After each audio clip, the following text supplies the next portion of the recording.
Welcome to Mold Guy DIY. In this video, I'm going to show you how to create lightweight but strong temporary walls using ripped down plywood and some hardboard sheeting.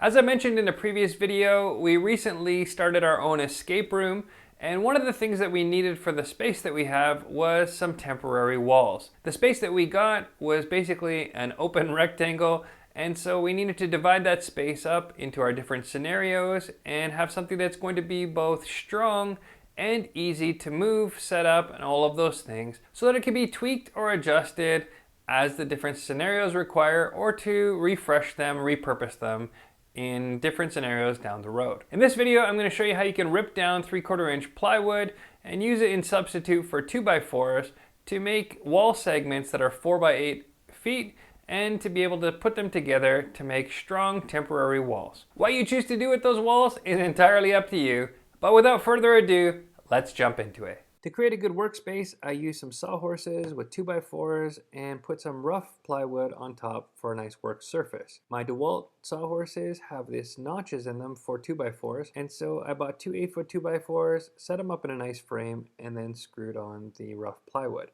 I'm using a DeWalt cordless circular saw in order to make the rip cuts, and it's important to measure from both sides of the guard to the blade and know exactly what those distances are going to be, because you need to mark the plywood in the increments that you need in order to get 3.5 inch sections, just like 2x4s. Once you have the plywood in place, you're simply going to clamp it down on the lines that you've marked and screw it down in the middle, because if you don't, the edge of the guard is able to slide under and your cut won't be straight. Once you've screwed it in and made it secure, now the board is going to be nice and flush all the way along the length. Plywood might not necessarily lay perfectly flat, and so it's important to do that.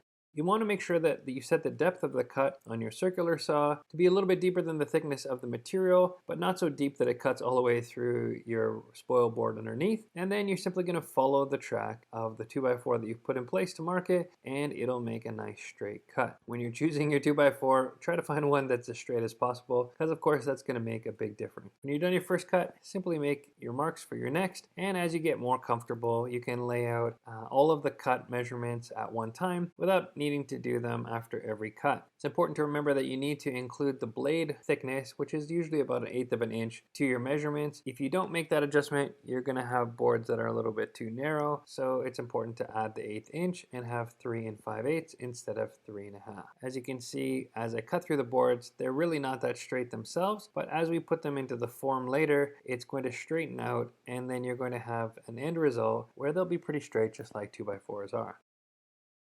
In a little time lapse here, you can see how quick it is, especially if you have someone on one end helping you with the clamps, and the whole sheet of plywood 4x8 feet can be ripped down in about 10 minutes. When you do it by yourself, it might take 15 to 20, but once you get a bit of a rhythm going, it's quite simple.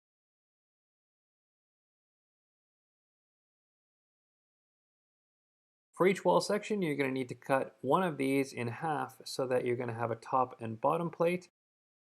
Then you're going to cut 1.5 inches off the length for each of the vertical pieces, which is going to account for the top and bottom plate, and make sure that your entire wall segment is going to fit within that 8-foot length of the hardboard material. Once those cuts are made, I'm going to remove my flat sheet and put in a form that I created, which is going to make it easier to align all of the pieces that are going to be necessary for the different studs. A 48-inch sheet divides evenly into 3 16-inch sections, and so if you space a stud or one of these strips at every 16 inches, you're going to have nice support throughout the wall segment. Now I'm just going to screw this down to the 2x4s underneath so that it gives lots of rigidity and the whole thing stays nice and strong and flat. But the important thing with all of these blocks is to be able to align those pieces in the increments they are without having to measure them on every single board and every single piece. The way that I've set up my form, it supports it on both sides so that if these aren't straight, you can bend them into place and get them so that these blocks align them.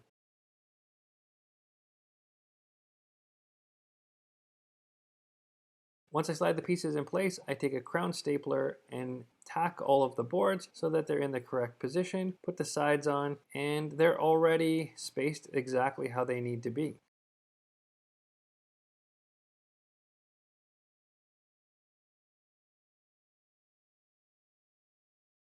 come to the other side and put the other plate on, depending on which way you look at it. One's the top and one is the bottom, with each of those evenly spaced about 16 inches. As you can see, it straightens right up in the form, and that's really important because you want nice and consistent stud spacing for when you go to join it all together. And if you're going to add different features down the road, such as finishing the walls, adding in other supports, everything is based on 16-inch stud centers. Typically for walls, it's about 16-inch and 24-inch depending on the style. I'm using 1/8 hardboard as a covering for it, and that might not seem like enough, but if you do it on both sides, it really does make the walls quite rigid and perfect for a temporary wall solution. You could of course use 1/4 inch or thicker material, or you could use something like drywall if you prefer, but that's what I've chosen to use, and it works really well for our application. Again, I'm going to use the crown stapler to tack it in place once I've squared it up to my frame, and then I'm going to work my way around the outside, aligning that outer stud to the edge of the material because, as I've mentioned before, they can be a little bit bowed. I've also drilled holes through all of the studs in order to be able to pass wires through. You may or may not need to do that depending on your purpose, but it sure makes it nice as you work around the outside because you have something to hold on to.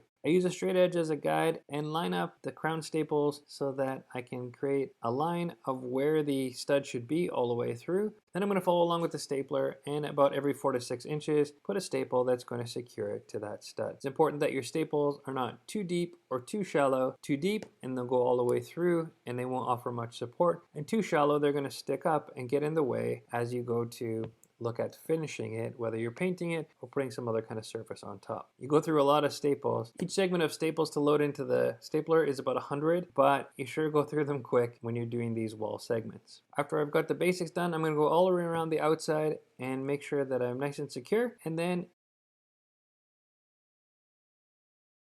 as you can see, pulling it off the form, there's a completed segment. Make enough of these segments, and now you've got enough to join walls together. And as you can see, when you've screwed them together, I just use simple wood screws. They really do make a nice, straight, even wall that looks very much like a regular 2x4 wall, but with thinner, lighter material. If you need to put a door in, it's easy to frame that with our plywood strips. And if you need to add some extra height, as I did here, it's easy to add a piece on there as well.